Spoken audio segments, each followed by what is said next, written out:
Neptown Tuner here. In my last video, I showed you how to take the strut assembly out with my own method, my own unique method. And now I'm coming over here to the rear, and we're about to bust this rear out real quick. What's the best way to take the spring out of this rear? Now you'll see the spring is completely different setup. Of course, it's not a McPherson strut like the front. Individual strut right there that's just bolted into the top. And we'll have to get in that fender liner and unbolt that if that's what you're trying to go after. And also, that one just has a single bolt on the bottom here.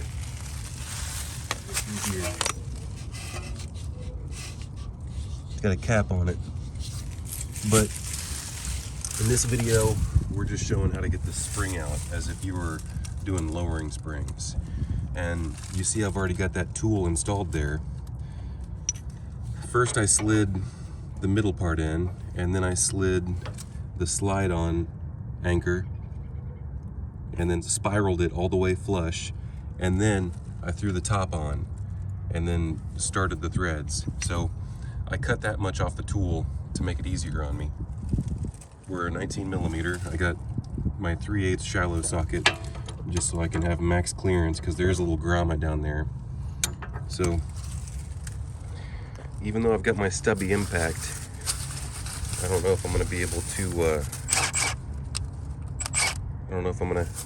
to get there. So tech tip real quick, since I am going to be putting an extremity down there underneath here, I do feel like I have quick reaction times, but there's a wheel and tire right here, and it's easy enough just to toss the wheel and tire underneath the car, and that'll give you enough clearance to where you don't got to worry about nothing except a scratch on the old wheel. So that's what we're about to do, is we're about to slide this underneath right now. Now that that's out of the way, we're going to get down here and we're going to find our bolt right here, and we're going to see if this works. Oh look, it's already, I got to hold it into place as I tighten it down. That's just how it's going to have to go. Well, the threads were kind of ate up in there, and I couldn't even get it through with my impact. So I had to go into the garage and put a couple little relief cuts on the end of that and make it kind of like a tap. And also I'd put some anti-seize on there, and now it goes all the way up and down easily. So let's start over. I've got two of my lower pieces in there already, but I'm probably gonna have to start all over. I don't know if I'm gonna be able to, yeah. I was able to find it. All right, so now I gotta toss this piece on top. So I kind of spun it around until both of them are in close to an appropriate area to where I think it's gonna clamp down pretty good. And I got my 19mm on the impact again. I got my spare tire underneath the exhaust. It's good enough. It's gonna stop the car if something happens, which it won't. And then let's see if it works this time. Can I get it to tighten down? And it's kind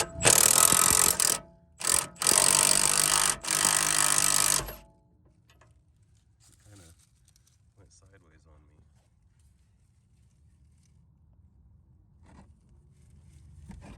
So I can't get to the nut anymore. What happened? This arm isn't even catching. I'm about to figure this out. Maybe I gotta undo it and redo it. You know, it's a little difficult trying to hold the camera and get a view inside the fender well. So it definitely cucked sideways on me. The spring is loose enough to where I could just rotate this collar to take a look at it.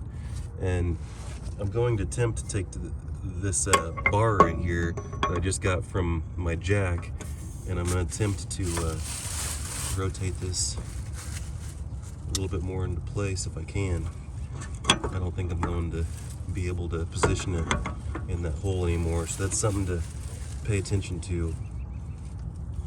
So what I could do still, even though it's only grasping on the one side, I still think if I get a little bit more on that 19mm, it's going to do what I need it to do. I can still get the ratchet wrench underneath it, and I'm still able to pull it up a little bit more. I just got to keep the flex head on it because it's loose. You know what I'm saying? But we'll get a few more turns on it and pull this thing out, and I'll show you. You know what, with proper pry bar, I was even able to position my socket back in there with an extension, so let's see what happens.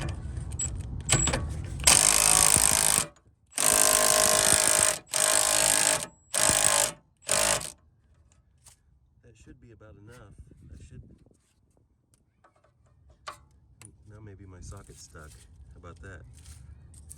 I bet you that's what's going on.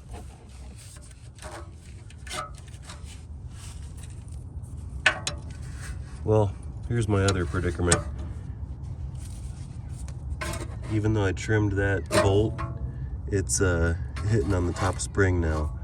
So I'm actually going to come down just a little bit on this. And right there is probably about where I want to be. And that bottom spring is all the way off that jounce. I just need to get my socket off now. So I said proper pry bar, but I was still using the jack handle. I was hoping this thing would just come off. There we go. Just a little tweak and it fell out. And now it's getting dark on me. What I'd like to do is I'd like to see this. So you see the spring compressor did the job. The spring's not really in there, but there's a lip in here that we gotta rotate out. And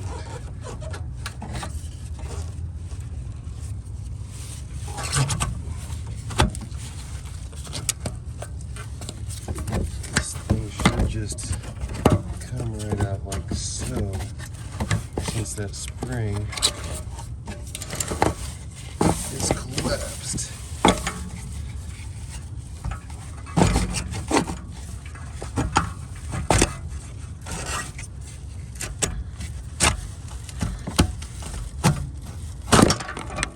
There we go. See, I did all that with the strut still installed. So you get a lot more room with the strut unbolted right here or unbolted down here. That's how to remove the spring in your A4.